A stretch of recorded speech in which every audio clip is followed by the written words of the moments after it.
Workers right here in our community being laid off without any notice. There's a federal law that's supposed to keep that from happening. David Daggett with Daggett Schuler joining us now to tell us what's going on. So this federal law doesn't seem to be protecting these workers very much. No, and it's very, very difficult. It's a difficult situation. In fact, in your introduction, you said supposed to be protecting workers. There is a federal law called the WARN Act. It's Worker Adjustment and Retraining Notification Act. I got that right. And what that's supposed to do is large companies, if they're laying off 50 or more people, give 60 days notice so that your workers can get retrained and look for a new job. Because it's devastating to a family when the wage earner loses their job and is out of work with no notice. We've now had that happen recently, at least twice, in our community. And the question is, what's a worker going to do about this? Well, the defense is always it's due to unforeseeable circumstances, which is a defense under the law that employers have. And I always want to say, come on. With proper management, you know if your company's going downhill and you have something to do about it. There's something you can do about it.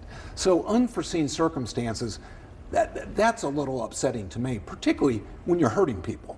You're hurting them, you're hurting their families.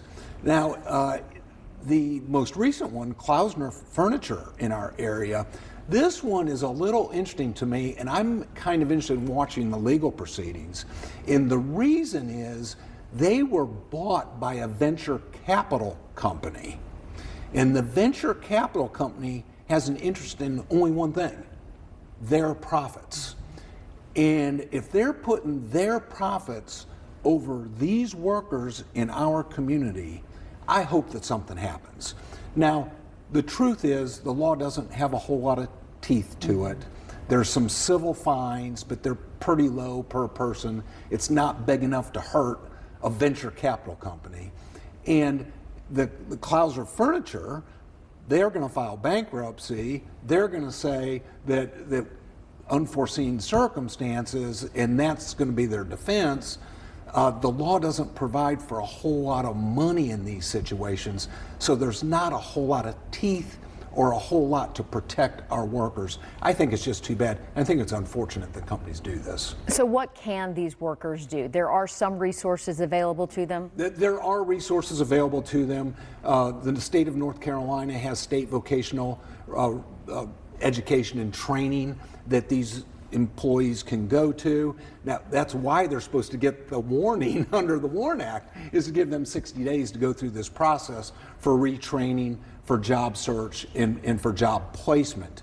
They do have some opportunities, because there's going to be a class action, to possibly get a little bit of compensation for what they've gone through, but it's not enough to make up for losing your job in the pain they're going through. And there's the potential for some civil fines against the company for failing to comply with the terms of the act. I wouldn't hold my breath on all that. It's an unfortunate situation, and as an employer myself, I hate it when I see a business do this to good, hardworking people. Well, like you said, we'll follow this class action lawsuit, see what happens with these legal proceedings, and find out what happens. David, thank you so much for the information. Thank you.